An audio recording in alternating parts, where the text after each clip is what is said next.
Hello friends, welcome back to our channel. Friends, ఈ వీడియోలో మనం ఈరోజు అన్ని న్యూస్ పేపర్లో వచ్చినటువంటి ఇంపార్టెంట్ ఎడ్యుకేషన్ అప్డేట్స్తో పాటు చాలా ముఖ్యమైనటువంటి కరెంట్ అఫైర్స్ కూడా రావడం జరిగింది.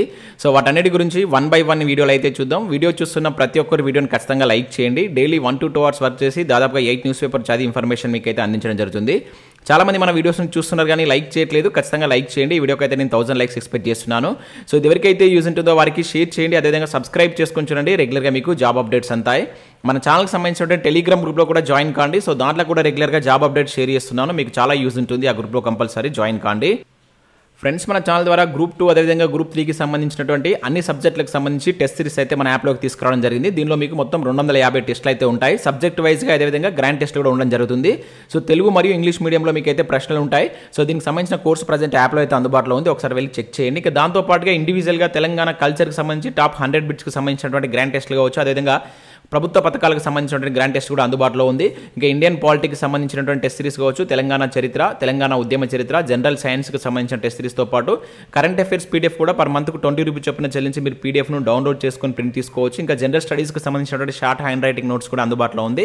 ఒకసారి యాప్ డౌన్లోడ్ చేసుకుని అక్కడ శాంపిల్ పీడిఎఫ్స్, శాంపిల్ టెస్ట్లు అయితే ఉంటాయి. వాటిని చూసిన తర్వాత వస్తే దానికి సంబంధించిన కోర్స్ అయితే తీసుకోండి. ఫ్రెండ్స్, ఈరోజు న్యూస్ పేపర్లో వచ్చినటువంటి అప్డేట్స్ కనుక చూసినట్లయితే మనకు ఫస్ట్ అప్డేట్ వచ్చేసి ఇక్కడ ఒక నోటిఫికేషన్ అయితే రిలీజ్ కావడం జరిగింది. సో 1520 ఏఎన్ఎం పోస్టుల భర్తీకి సంబంధించి మనకు తెలంగాణలో మరొక నోటిఫికేషన్ అయితే రిలీజ్ చేశారు.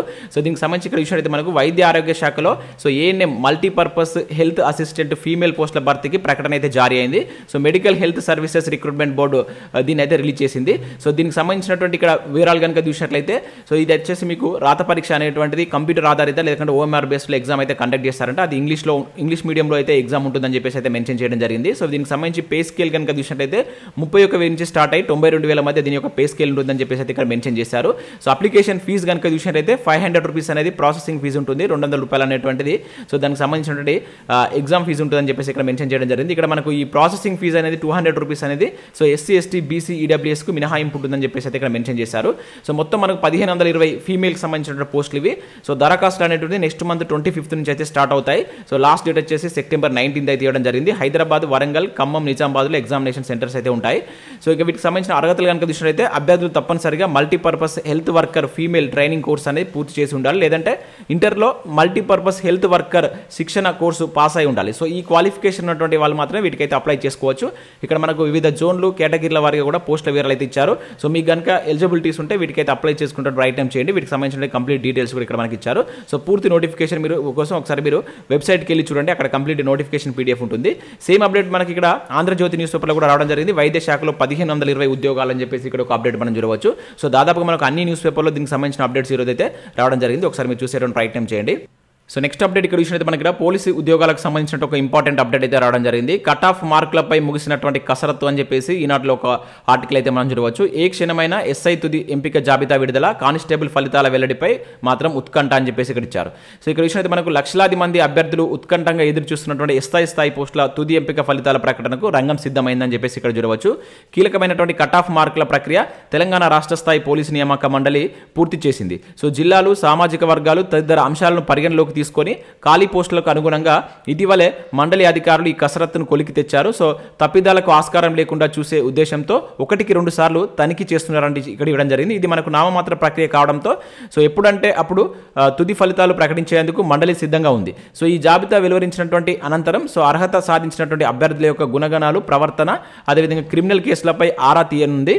సో గరిష్టంగా 10 రోజుల్లో స్పెషల్ బ్రాంచ్ విభాగంలో విచారణ జరిపించి సో అనంతరం అభ్యర్థుల యొక్క ఎంపిక లేఖలు అయితే పంపనుంది. సో దీన్ని బట్టి ఆగస్టు 2వ వారంలోగా అర్హుల యొక్క జాబితాను పోలీసు, ఎక్సైజ్, అదేవిధంగా ఫైర్, జైలు ఇలా అన్ని విభాగాలకు పంపనున్నట్లు ఇక్కడ ఇచ్చారు. అయితే TSLPRB 2022లో నోటిఫికేషన్ సంబంధించి మనకు 554 ఎస్ఐ పోస్టుల దరఖాస్తులు అయితే స్వీకరించగా సుమారుగా 2,47,000 మంది అదృష్టాన్ని అయితే పరీక్షించుకున్న సంగతి తెలిసిందే. సో గత ఏడాది ఆగస్టు 7న ప్రాథమిక రాత పరీక్షలో నియామక ప్రక్రియ ప్రారంభం కాగా సరిగ్గా ఏడాదిలోగా ఈ ప్రక్రియ అయితే ముగియడం విశేషం అని చెప్పేసి ఇక్కడ ఇచ్చారు. సో 1 yearలో మనకి ప్రాసెస్ అయితే కంప్లీట్ కాబోతుందని చెప్పేసి ఇక్కడ ఇచ్చారు. అయితే ఇక్కడ చూసినట్లయితే జీవో నెంబర్ 46 వివాదంతో అంటే ఇక్కడ చూడవచ్చు. సో ఇది మన కానిస్టేబుల్ సంబంధించి సో ఎస్ఐ ఎంపిక ఫలితాలు ఏ క్షణమైనా వెలువడే అవకాశం ఉన్న కానిస్టేబుల్ ఎంపిక ఫలితాలు వెల్లడి విషయంలో మాత్రం ఉత్కంఠ నెలకొంది. సో జీవో నెంబర్ 46కు సంబంధించినటువంటి న్యాయ వివాదం నడుస్తుండడమే ఇందుకు కారణం అని చెప్పేసి ఇక్కడ ఇచ్చారు.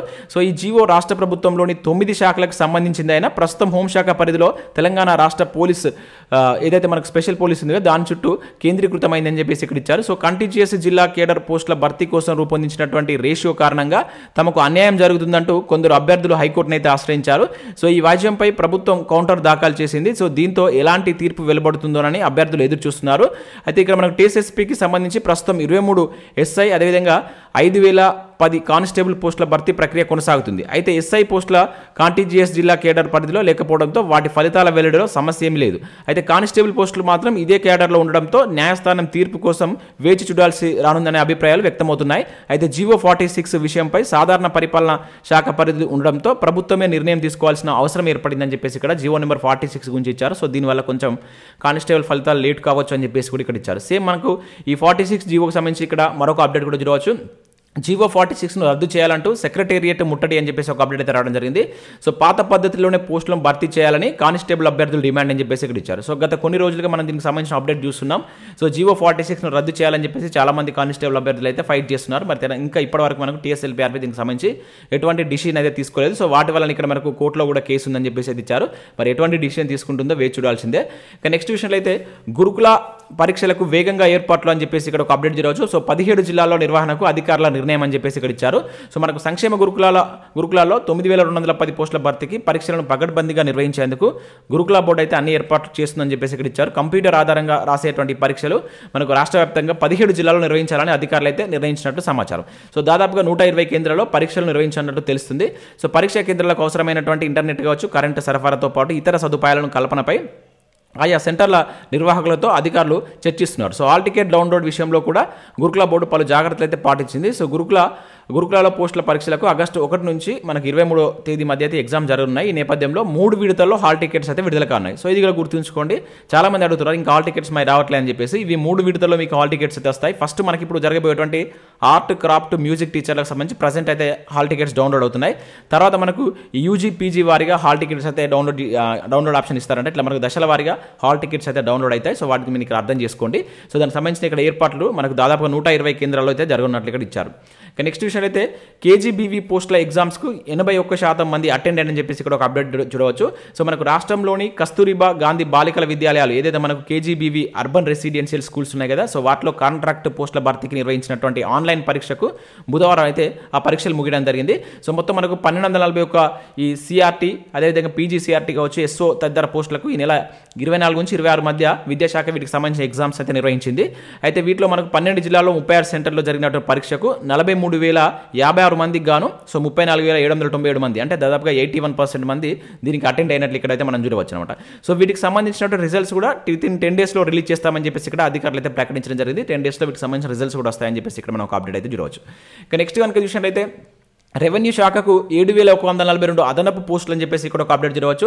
తహసీల్దారు, RDO, కలెక్టర్లకు కేటాయింపు, అదేవిధంగా CCLAకు 37 పోస్టులు అని చెప్పేసి ఇక్కడ ఇచ్చారు. సో ఇక్కడ మనం చూసినట్లయితే రెవెన్యూ శాఖకు అదనంగా 7,142 పోస్టులు మంజూరు చేయడంపై ప్రభుత్వం ప్రత్యేక దృష్టిని సారించిందని చెప్పేసి ఇక్కడ చూడవచ్చు. రాష్ట్రం ఏర్పడే నాటికి మనకు 10 జిల్లాలు, 45 రెవెన్యూ డివిజన్లు, అదేవిధంగా 443 తహసీల్దారు కార్యాలయాలు ఉండగా ప్రస్తుతం మనకు 33 జిల్లాలు. సో రెవెన్యూ డివిజన్లు వచ్చేసి 74, తహసీల్దారు కార్యాలయాలు 611. సో ఇది గుర్తుంచుకోండి. మొన్న మనకు గ్రూప్ 4లో కూడా దీనికి సంబంధించిన క్వశ్చన్ కూడా అడిగింది. సో ఇప్పుడు ఎన్ని ఉన్నాయని చెప్పేసి కూడా అడగడం జరిగింది.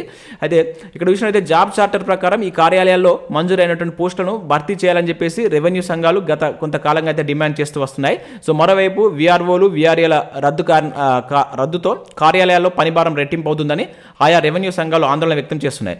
అయితే ఆయా కార్యాలయాలకు ఇప్పటికే మంజూరైనటువంటి పోస్టులు కాకుండా అదనంగా తహసీల్దార్ కార్యాలయానికి 9 చొప్పున మొత్తం 5,499 కావచ్చు, అండ్ డివిజనల్ కార్యాలయానికి ఒక్కొక్క కార్యాలయానికి 11 చొప్పున మొత్తం 814, ఇంకా కలెక్టరేట్లకు 24 చొప్పున మొత్తం 792, అదేవిధంగా CCLA అంటే చీఫ్ కమిషనర్ ఆఫ్ అండ్ అడ్మినిస్ట్రేటివ్కు 37 పోస్టులు త్వరలో రెవెన్యూ శాఖ మంజూరు చేస్తూ ప్రభుత్వం ఉత్తర్వులు జారీ చేయనున్నట్లు సమాచారం అంటే ఇక్కడ ఇచ్చారు. సో టోటల్గా 7,142 అదనపు పోస్టులను ఇక్కడ మంజూరు చేసేటువంటి అవకాశం ఉన్నట్లుగా ఇక్కడ ఒక అప్డేట్ అయితే మనకు ఆంధ్రజ్యోతి న్యూస్ పేపర్ ఈరోజు అయితే రావడం జరిగింది. సో నెక్స్ట్ మరొక అప్డేట్ అయితే చూద్దాం. ఇక్కడ చూసినట్లయితే మనకు ఈనాడు ప్రతిభకు సంబంధించి ఈరోజు సో ఇండియన్ జాగ్రఫీకి సంబంధించిన దానిపైన మనకు ఒక ఆర్టికల్ అయితే వచ్చింది. దాంతోపాటు ఇక్కడ కరెంట్ అఫైర్స్ ప్రాక్టీస్ బిట్స్ కూడా ఉన్నాయి. ఇంకా కరెంట్ అఫైర్స్ సంబంధించినటువంటి టోటల్ మాదిరి ప్రశ్నలు కూడా ఇక్కడ మీరు చూడవచ్చు. ఒకసారి దీన్ని కూడా మీరు డౌన్లోడ్ చేసుకొని ప్రాక్టీస్ చేసేటువంటి ప్రయత్నం చేయండి. రానున్నటువంటి పోటీ పరీక్షలు యూజ్ అయ్యేటువంటి కంటెంట్ అది. సో ఇవి మనకు ఇది న్యూస్ పేపర్లో వచ్చినటువంటి education updates. Next current affairs చూద్దాం. ఈ రోజు అయితే చాలా ఇంపార్టెంట్ కరెంట్ అఫైర్స్ ఉన్నాయి. ఎక్కడ మీరు స్కిప్ చేయకుండా ఎండ్ వరకు చూడండి. చూసే ప్రతి ఒక్కరు ఖచ్చితంగా లైక్ చేయండి. ఒకటే వీడియోలో మీకు ఎడ్యుకేషన్ అప్డేట్స్ అదేవిధంగా కరెంట్ అఫైర్స్ కలిపి అయితే అందించడం జరుగుతుంది. ఖచ్చితంగా లైక్ చేసి మీ మిత్రులకైతే షేర్ చేసే ప్రయత్నం చేయండి. సో ఇక్కడ మనం ఫస్ట్ కరెంట్ అఫైర్ కనుక చూసినట్లయితే అవిశ్వాస విజయం కష్టమే అని చెప్పేసి ఇక్కడ ఒక ఇంపార్టెంట్ కరెంట్ అఫైర్ అయితే చూడవచ్చు. సో ఎన్నడూ గెలవని విపక్షాల ప్రయత్నం. సో 1979లో ముందే మొరార్జీ దేశాయ్ రాజీనామా ఇప్పటివరకు 27 సార్లు పెట్టినటువంటి పార్టీలు సో అత్యధికంగా 15 సార్లు ఎదుర్కొన్నటువంటి ఇందిరా అని చెప్పేసి ఇక్కడ చూడవచ్చు. సో ఇప్పుడు మనకు హాట్ టాపిక్గా ఉంది ఏదైతే మనకు ఇండియా కూటమి ఏర్పడ్డది కదా, అది మనకు మోడీ ప్రభుత్వం పైన అవిశ్వాస తీర్మానం పెట్టబోతున్నట్లు మనకు ఈ రోజు వార్తల్లో మీరు చూసినట్లయితే ప్రధాన వార్త కదా అయితే చూడవచ్చు. సో ఇది మనకు వార్తల్లో ఉంది కనుక దీనికి సంబంధించిన అంశాలు మనం కంపల్సరీ చదవాల్సి ఉంటుంది. ఇప్పటివరకు చాలా కాంపిటేటివ్ ఎగ్జామ్లో మనకు విశ్వాస తీర్మానానికి సంబంధించిన క్వశ్చన్స్ అయితే అడిగారు. సో దీన్ని మనకు ఇక్కడ ఈ రోజు చూసినట్లయితే ఇప్పటివరకు 27 సార్లు మనకు ఈ అవిశ్వాస తీర్మానాలు ప్రతిపక్షాలు పెట్టినప్పటికీ ఒక్కసారి కూడా నెగ్గలేదు. సో ఒకసారి మనకు 1979లో మొరార్జీ దేశాయ్ పైన నెగ్గేటువంటి ఛాన్స్ ఉన్నప్పటికీ సో ముందే మనకు మొరార్జీ దేశాయ్ అది పెట్టిన తర్వాతనే రాజీనామా చేయడం జరుగుతుంది అనమాట. అది ఇప్పటివరకు ఒక్కసారి కూడా మనకు ఈ అవిశ్వాస తీర్మానం అనేటువంటిది నెగ్గలేదు, అది గుర్తుంచుకోండి. అదేవిధంగా అవిశ్వాస తీర్మానాన్ని మనకు పార్లమెంటులో ఏ సభలోనైనా ప్రవేశపెట్టవచ్చు. సో 50 మంది సంతకాలతోటి ఎంపీల యొక్క సంతకాలు అనేటువంటి దీనికి చేయాల్సి అయితే ఉంటుంది. సో అది లోక్సభలో అయితే ప్రవేశపెట్టవలసి ఉంటుంది, ఏ సభలో కాదు, లోక్సభలో దాన్ని అయితే ప్రవేశపెట్టవలసి అయితే ఉంటుంది. సో ఇది దీనికి సంబంధించి గుర్తుంచుకోండి ఎంతమంది యొక్క ఎంపీల సంతకం అవసరం ఉంటుందంటే 50 మంది అని చెప్పేసి మనం గుర్తుంచుకోవాల్సి ఉంటుంది. మనకు ప్రీవియస్లో చాలాసార్లు బిట్ అడిగింది. అదేవిధంగా మనకి ఇప్పటి వరకు విశ్వాస తీర్మానం ఎన్నిసార్లు ఎగ్గిందంటే 3 సార్లు మనకు విశ్వాస తీర్మానం ఎగ్గడం జరిగింది. ఇది మనకు ప్రీవియస్లో చాలాసార్లు బిట్ అడిగిండు. సో ఇది వచ్చేసి మనకు 1999లో వీపీ సింగ్ ప్రభుత్వం పైన పెడితే అప్పుడు అది నెగ్గి వీపీ సింగ్ ప్రభుత్వం అనేది పోవడం జరిగింది. తర్వాత 1997లో మనకు దేవగౌడ, తర్వాత 99లో అటల్ బిహారీ వాజ్పేయి ఒక్క ఓటుతో ఓడిపోయినటువంటి ప్రధాని కింద కూడా మనం చూస్తాం అనమాట. సో వీళ్ళు విశ్వాస పరీక్షలో ఓడిపోయి వైదొలిగినటువంటి ప్రధానమంత్రుల కింద మనం గుర్తుంచుకోవాల్సి ఉంటుందంట. అంటే తమపై తమే ప్రవేశపెట్టేటువంటి అంటే ఒక ప్రభుత్వం తమపై ప్రవేశపెట్టినటువంటి దాన్ని విశ్వాస తీర్మానం అని చెప్పేసి అంటాం అనమాట. అదేవిధంగా ఇప్పుడు ప్రజెంట్ మోడీ పైన ప్రవేశపెడుతున్నటువంటి అవిశ్వాస తీర్మానం మనకి ఇది రెండోది. 2018లో మనకు ఫస్ట్ టైం మోడీ ప్రభుత్వం పైన మనకు అప్పటి తెలుగుదేశం పార్టీ అవిశ్వాస తీర్మానాన్ని పెట్టగా సో అది 11 గంటల పాటు చర్చ జరిగి అది వీగిపోవడం జరిగింది అనమాట. ఇది రెండోసారి. సో అది కూడా గుర్తుంచుకోవాల్సి ఉంటుంది, ఇంపార్టెంట్. నెక్స్ట్ చూసినట్లయితే తెలంగాణలో 3 ఏళ్లలో 42,000 మంది బాలికలు మహిళలు అదృశ్యం అని చెప్పేసి ఇక్కడ ఒక ఇంపార్టెంట్ కరెంట్ అఫైర్ మనం చూడవచ్చు. సో దేశవ్యాప్తంగా 13 లక్షల మందికి పైగా అని చెప్పేసి ఇక్కడ ఇచ్చారు. సో మనకు తెలంగాణది గుర్తుంచుకోండి, అదేవిధంగా దేశవ్యాప్తంగా ఎంతమంది అనేది ఇంపార్టెంట్. ఇక్కడ దేశవ్యాప్తంగా 13 లక్షలు. సో తెలంగాణ అయితే 42,561 మంది బాలికలు కావచ్చు మహిళలు అదృశ్యమైనట్లు మనకు కేంద్ర హోంశాఖ మంత్రి అజయ్ కుమార్ మిశ్రా నిన్న మనకు రాజ్యసభలో దీనికి సంబంధించినటువంటి ఒక లిఖితపూర్వక సమాధానాన్ని అయితే ఇవ్వడం జరిగింది. సో ఇక్కడ దీనికి సంబంధించి మనం చూసినట్లయితే సో ఓవరాల్గా దేశంలో కనుక చూసినట్లయితే సో మనకు అత్యధికంగా ఎక్కడ ఉన్నాయంటే మధ్యప్రదేశ్లో దాదాపు 198,000 మంది సో బాలబాలికలు ఇక్కడ అదృశ్యమైనట్లయితే ఇది మనకు ఆ ప్లేస్లో అయితే ఫస్ట్ ప్లేస్లో ఉంది. ఇక అంటే లాస్ట్ 3 ఇయర్స్లో ఇది గత 3 ఏళ్లలో జరిగినటువంటి పరిణామాలు అన్నమాట. సో వాటి ఇక్కడ గుర్తుంచుకోవాల్సి ఉంటుంది. ఇక దక్షిణాదిలో చూసినట్లయితే తమిళనాడులో మనకు 57,000 మంది, మనకు తమిళనాడు అనేటువంటిది దక్షిణాదిలో ఫస్ట్ ప్లేస్లో ఉంది. సో ఇది గుర్తుంచుకోండి, ఓకేనా. ఓవరాల్గా అయితే మధ్యప్రదేశ్ ఫస్ట్ ప్లేస్లో. సో నెక్స్ట్ కరెంట్ అఫైర్ కనుక చూసినట్లయితే కాగజ్ నగర్ అడవుల్లో అరుదైనటువంటి పుట్టగొడుగులు అని చెప్పేసి ఇక్కడ ఒక ఇంపార్టెంట్ కరెంట్ అఫైర్ చూడవచ్చు. బ్లూ ఆరెంజ్ రంగుల్లో మష్రూమ్స్. సో ఇక్కడ మనకు చూసినట్లయితే రాష్ట్రంలో అరుదైనటువంటి బ్లూ ఆరెంజ్ మష్రూమ్స్ ను కనుగొన్నారు. సో ఎంటలోమా హ్యూజ్ స్టెటేరీ అనేటువంటి శాస్త్రీయ నామంతో వీటిని పిలుస్తారు. గులాబీ అదేవిధంగా ఉదా రంగులను కలిగి ఉండేటువంటి పుట్టగొడుగులను బ్లూ పింక్ గిల్ లేదా స్కై బ్లూ మష్రూమ్స్గా అయితే పిలుస్తున్నారంట. సో సాధారణంగా న్యూజిలాండ్లో ఈ జాతి పుట్టగొడుగులు ఎక్కువగా కనిపిస్తాయంట. సో వీటిని న్యూజిలాండ్ తమ జాతీయ ఫంగస్గా అయితే గుర్తించింది. సో ఆ దేశం 50 రూపాయల ఏదైతే డాలర్ కరెన్సీ పైన కూడా ఈ పుట్టగొడుగుకు సంబంధించిన చిత్రాన్ని అయితే ముద్రించారంట. సో ఇవి అవి ఎక్కువగా కనిపిస్తాయి. సో ఎంతో అరుదైనటువంటి ఈ పుట్టగొడుగులను ఇప్పుడు మన తెలంగాణలో అయితే గుర్తించడం జరిగింది. సో వీటికి సంబంధించి ఇక్కడ మనకు ఈ అటవీ శాఖ ఈ వివరాలను అయితే మనకు ప్రకటించడం జరిగింది. సో ఇక్కడ మనం గుర్తుంచుకోవాల్సిందంటే ఇవి ఎక్కడ గుర్తించారు అని చెప్పేసి అంటాడు. సో అది గుర్తుంచుకోండి, కాగజ్ నగర్ అడవుల్లో వీటికి సంబంధించిన అయితే గుర్తించడం జరిగింది. ఇక నెక్స్ట్ విషయంలో అయితే T20లో 7 వికెట్లు అంటూ చూడవచ్చు. పురుషుల క్రికెట్లో ప్రపంచ రికార్డ్ అని చెప్పేసి ఇక్కడ ఒక ఇంపార్టెంట్ కరెంట్ అఫైర్ అయితే చూడవచ్చు. సో T20 మ్యాచ్లో ఒక బౌలర్ 4 వికెట్లు పడగొడితేనే సూపర్ అంటారు. అది 5 వికెట్లు తీస్తే ఔరా అనిపించక మానదు. ఇక 6 వికెట్లు అంటే అది అరుదుగానే చెప్పాలి. కానీ ఓ అంతర్జాతీయ T20లో ఒకే బౌలర్ ఏకంగా 7 వికెట్లు పడగొట్టి ఈ ఘనత సాధించినటువంటి తొలి పురుష క్రికెటర్గా ప్రపంచ రికార్డు అయితే సృష్టించాడు. సో అతనే మలేషియా పేసర్ అయినటువంటి శాజ్రుల్ ఇద్రూస్ అనేటువంటి వ్యక్తి. సో పేరు గుర్తుంచుకొని ఇక్కడ శాజ్రుల్ ఇద్రూస్, ఇతను మలేషియాకి సంబంధించిన వ్యక్తి. సో నిన్న జరిగినటువంటి T20 ప్రపంచ కప్ ఆసియా బి క్వాలిఫైయర్లో చైనాతో మ్యాచ్ జరుగుతున్నటువంటి దానిలో, సో చైనాతో మ్యాచ్లో జరిగిన దానిలో ఇతను రికార్డ్ అయితే సృష్టించడం జరిగింది. ఇతను మలేషియాకి సంబంధించిన పర్సన్. సో పేరు గుర్తుంచుకొని శాజ్రుల్ ఇద్రూస్ అని. అదేవిధంగా ఇతను ఏ దేశానికి సంబంధించిన పర్సన్. T20లో ఒకటే మ్యాచ్లో 7 వికెట్లు పడగొట్టడం అనేది ఇప్పటివరకు ఎవరు చేయలేదన్నమాట. పురుష క్రికెట్లో ఇది ప్రపంచ రికార్డ్ అనమాట. ఇక నెక్స్ట్ కనుక చూసినట్లయితే గ్రాండ్ మాస్టర్గా ఆదిత్య అని చెప్పేసి ఇక్కడ మనం చూడవచ్చు. సో భారత్ నుంచి మరో గ్రాండ్ మాస్టర్ వచ్చాడు. సో మహారాష్ట్రకు చెందినటువంటి 17 ఏళ్ల ఆదిత్య సమంత్ సో చెస్లో ప్రతిష్టాత్మక ఏదైతే మనకు GM హోదానైతే బుధవారం సాధించడం జరిగింది. 83వ గ్రాండ్ మాస్టర్గా ఇతనైతే రికార్డు సృష్టించాడు. సో 82వ గ్రాండ్ మాస్టర్ మన తెలంగాణకు సంబంధించిన పర్సన్. అతని పేరు ఏంటి, అతను ఏ జిల్లాకు సంబంధించిన వాడు అనేది కింద కామెంట్ చేసేటువంటి ప్రయత్నం చేయండి. ఇక నెక్స్ట్ కనుక చూసినట్లయితే 7 హైకోర్టుల్లో లైవ్ స్ట్రీమింగ్ అంటే ఇక్కడ చూడవచ్చు. దేశవ్యాప్తంగా మనకు 7 హైకోర్టుల్లో లైవ్ స్ట్రీమింగ్ అయితే ప్రారంభమైందని కేంద్ర న్యాయశాఖ మంత్రి తెలిపారు. సో ఇక్కడ బీఆర్ఎస్ ఎంపీ సురేష్ రెడ్డి పార్లమెంట్లో అడిగినటువంటి ఒక ప్రశ్నకు సమాధానంగా ఈ వివరాలు అయితే వెల్లడించారు. సో అది మనకి ఎక్కడంటే గుజరాత్, గువాహటి, ఒరిస్సా, కర్ణాటక, జార్ఖండ్, పాట్నా, మధ్యప్రదేశ్లో ఈ లైవ్ స్ట్రీమింగ్ ప్రారంభమైందని చెప్పేసి ఇక్కడ మనకు తెలపడం జరిగింది. సో మనకు లైవ్ స్ట్రీమింగ్ అనేది ఏ రోజున స్టార్ట్ చేశారు మొట్టమొదటిసారిగా అని చెప్పేసి ఆల్రెడీ మనం లాస్ట్ ఒక 3-4 మంత్స్ బ్యాక్ దీనికి సంబంధించిన కరెంట్ అఫేర్ చూసాం. అది ఏ రోజున మనకు స్టార్ట్ అయిందనేది కింద కామెంట్ చేసే ప్రయత్నం చేయండి. ఇక నేటి నుంచి PM కిసాన్ సేవా కేంద్రాలు అని చెప్పేసి ఇక్కడ ఒక ఇంపార్టెంట్ కరెంట్ అఫేర్ చూడవచ్చు. సో దేశంలో 1,25,000, తెలంగాణలో 4,000. సో ఎరువులు, విత్తనాలు సహా అన్ని సేవలు ఒకే చోట. సో కిషన్ రెడ్డి వెల్లడి అంటే ఇక్కడ చూడవచ్చు. సో మనకు వ్యవసాయ రంగానికి సంబంధించినటువంటి అన్ని రకాల సేవలు ఒకే చోట లభ్యమయ్యేలా దేశవ్యాప్తంగా ప్రధాని కిసాన్ సేవా కేంద్రాలు అందుబాటులోకి రానున్నాయి. సో భాజపా రాష్ట్ర అధ్యక్షుడు కేంద్ర మంత్రి అయినటువంటి కిషన్ రెడ్డి తెలిపారు. సో దేశంలోని ఎరువుల దుకాణాలని కిసాన్ సేవా కేంద్రాలుగా మారుస్తున్నట్లు, ఇది ఇంపార్టెంట్ గుర్తుంచుకోండి. అన్ని ఎరువుల దుకాణాలు ఎట్లా మారుస్తున్నట్టు కిసాన్ సేవా కేంద్రాలుగా మారుస్తున్నట్లు వెల్లడించారు. సో దేశవ్యాప్తంగా మొత్తం 2,80,000 కేంద్రాలు ఏర్పాటు కావడంలో సో తొలి దశలో మనకు 1,25,000 కేంద్రాలు అయితే ఈ రోజు అయితే ప్రారంభిస్తున్నట్లు ఇక్కడ ఒక అప్డేట్ అయితే రోజు మనకు ఎరువులకు అన్ని ఒకే దగ్గర ఉండే విధంగా కేంద్ర ప్రభుత్వం ఇటువంటి కేంద్రాలను అయితే ప్రారంభిస్తుంది. సో ఇవి మనకు వివిధ న్యూస్ పేపర్లో వచ్చినటువంటి ముఖ్యమైనటువంటి ఎడ్యుకేషన్ అప్డేట్స్, అదేవిధంగా కరెంట్ అఫైర్స్. సో వీడియో నచ్చినట్లయితే లైక్ చేసి మీ మిత్రులకైతే షేర్ చేయండి. మన యాప్ను డౌన్లోడ్ చేసుకోండి. దానిలో మీకు గ్రూప్ 2, గ్రూప్ 3కి సంబంధించినటువంటి ఫుల్ టెస్ట్ సిరీస్, సో మీకు ఎకానమీ కావచ్చు, అండ్ సొసైటీ కావచ్చు, పాలిటీ, అదేవిధంగా హిస్టరీకి సంబంధించినటువంటి కంప్లీట్ జనరల్ స్టడీస్ సంబంధించిన కంప్లీట్ కోర్స్ అనేటువంటిది మనకు మన యాప్లో అయితే అందుబాటులో ఉంది. మీరు యాప్ డౌన్లోడ్ చేసుకొని ఒకసారి చూడండి. అక్కడ శాంపిల్ టెస్ట్ ఉంటాయి. చూసిన తర్వాత నచ్చితే కోర్స్ తీసుకోండి. ఇంకా అవే కాకుండా వివిధ సబ్జెక్టులకు ఇండివిజువల్గా కూడా మనకు టెస్ట్ సిరీస్ ఉన్నాయి. ఒకసారి యాప్ డౌన్లోడ్ చేసుకొని చూడండి. Thanks for watching. Thank you everyone.